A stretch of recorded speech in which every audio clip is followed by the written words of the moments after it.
Hello ವೀಕ್ಷಕರೇ, welcome to my channel the food technologist. ಸಾಮಾನ್ಯವಾಗಿ ಎಲ್ಲರಿಗೂ ಗೊತ್ತಿರುತ್ತೆ ಈ ಡ್ರೈ ಫ್ರೂಟ್ಸ್ ಅಂದ್ರೆ ಯಾವ್ದು ಅಂತ.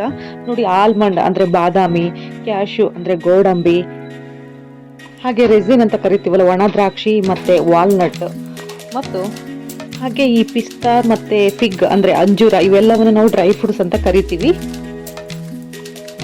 ನೋಡಿ, ನೀವೇನಾದ್ರೂ ರೆಗ್ಯುಲರ್ ಆಗಿ ಡ್ರೈ ಫ್ರೂಟ್ಸ್ ತಿಂತಾ ಇದ್ದು ಅದರಿಂದ ನಿಮಗೆ ಯಾವುದೇ ಒಂದು ಹೆಲ್ತ್ ಬೆನಿಫಿಟ್ ಸಿಗ್ತಾ ಇಲ್ಲ ಅಂದ್ರೆ ನೀವು ಈ ಒಂದು ತಪ್ಪನ್ನ ಮಾಡ್ತಾ ಇದ್ದೀರಾ ಅಂತ ಅರ್ಥ. ನೋಡಿ, ಡ್ರೈ ಫ್ರೂಟ್ಸ್ ಮೇಲ್ಪದರದಲ್ಲಿ ಫೈಟಿಕ್ ಆಸಿಡ್ ಮತ್ತು ಟ್ಯಾನಿನ್ ಎಂಬ ನೈಸರ್ಗಿಕ ಅಂಶಗಳಿರುತ್ತೆ. ಅದು ಏನ್ ಮಾಡುತ್ತೆ ಅಂದ್ರೆ ಈ ಡ್ರೈ ಫ್ರೂಟ್ಸ್ ನ ಬೆಳಿಬೇಕಾದ್ರೆ ಅದು ಡ್ರೈ ಫ್ರೂಟ್ಸ್ಗೆ ಒಂದು ಪ್ರೊಟೆಕ್ಷನ್ ನ ಕೊಡ್ತಾ ಇರುತ್ತೆ. ಮತ್ತೆ ಆ ಡ್ರೈ ಫ್ರೂಟ್ಸ್ ಅಲ್ಲಿ ಇರುವಂತಹ ಐರನ್, ಮೆಗ್ನೀಷಿಯಂ, ಕ್ಯಾಲ್ಸಿಯಂ ಅಂತಹ ಪೋಷಕಾಂಶಗಳನ್ನ ಇದು ಬೈಂಡ್ ಮಾಡಿ ಇಟ್ಕೊಂಡಿರುತ್ತೆ. ನಾವೇನಾದ್ರೂ ಡ್ರೈ ಫ್ರೂಟ್ಸ್ ನ ಸೋಕ್ ಮಾಡದೆ ಅಂದ್ರೆ ನೆನೆಸದೆ ತಿಂದಾಗ ಏನಾಗುತ್ತೆ ಅಂದ್ರೆ ಈ ಫೈಟಿಕ್ ಆಸಿಡ್, ಟ್ಯಾನಿನ್ ಅಂಶ ನಮ್ಮ ಬಾಡಿಗೆ ಹೋದಾಗ ಅದರಲ್ಲಿರುವಂತಹ ಪ್ರೋಟೀನ್ ಅಂದ್ರೆ ಪೋಷಕಾಂಶಗಳನ್ನೆಲ್ಲ ಇದು ಬಾಡಿ ಅಬ್ಸರ್ವ್ ಮಾಡ್ಕೊಳ್ಳೋದನ್ನ ತಡೆಯುತ್ತೆ.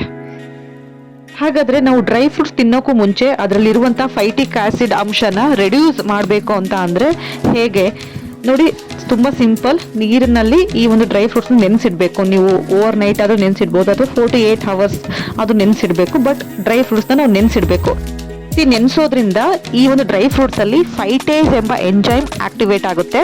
ನೋಡಿ, ಈ ಫೈಟೇಸ್ ಎಂಬ ಎಂಜೈಮ್ ಏನ್ ಮಾಡುತ್ತೆ ಅಂದ್ರೆ ಫೈಟಿಕ್ ಆಸಿಡ್ ನ ಬ್ರೇಕ್ ಡೌನ್ ಮಾಡುತ್ತೆ. ಇದರಿಂದ ಡ್ರೈ ಫ್ರೂಟ್ಸ್ ಅಲ್ಲಿರುವಂತಹ ನ್ಯೂಟ್ರಿಷನ್ ನಮ್ಮ ಬಾಡಿ ಅಬ್ಸರ್ವ್ ಮಾಡ್ಕೊಳ್ಳಿಕ್ಕೆ ಸಹಾಯ ಮಾಡುತ್ತೆ. ಈವನ್ ವೈಟಮಿನ್ ಇ ಮತ್ತು ಬಿ ಕಾಂಪ್ಲೆಕ್ಸ್ ನಂತಹ ಜೀವಸತ್ವಗಳು ಮತ್ತು ಪ್ರೋಟೀನ್ಗಳ ಹೀರುವಿಕೆಯಲ್ಲೂ ಕೂಡ ಇದು ಸಹಾಯ ಮಾಡುತ್ತೆ.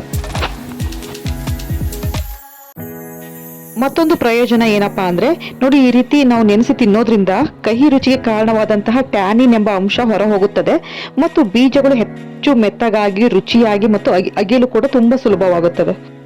ಆದ್ದರಿಂದ ಜೀರ್ಣಕ್ರಿಯೆಯನ್ನು ಸುಗಮಗೊಳಿಸುತ್ತದೆ ಹಾಗೂ ಗರಿಷ್ಠ ಆರೋಗ್ಯ ಪ್ರಯೋಜನಗಳನ್ನು ಕೂಡ ನಾವು ಪಡೆಯಬಹುದು. Thank you so much for watching my video. ಈ ವಿಡಿಯೋ ಏನಾದರೂ ನಿಮಗೆ ಇಷ್ಟ ಆದರೆ ನಿಮ್ಮ ಫ್ಯಾಮಿಲಿ ಮತ್ತು ಫ್ರೆಂಡ್ಸ್ ಜೊತೆ ಶೇರ್ ಮಾಡಿ. ನೀವೇನಾದರೂ ನನ್ನ ವಿಡಿಯೋ ಫಸ್ಟ್ ಟೈಮ್ ನೋಡ್ತಾ ಇದ್ದರೆ ನನ್ನ ಚಾನಲ್ ಸಬ್ಸ್ಕ್ರೈಬ್ ಮಾಡಿ, ಆದಷ್ಟು ಶೇರ್ ಮಾಡಿ. Thank you.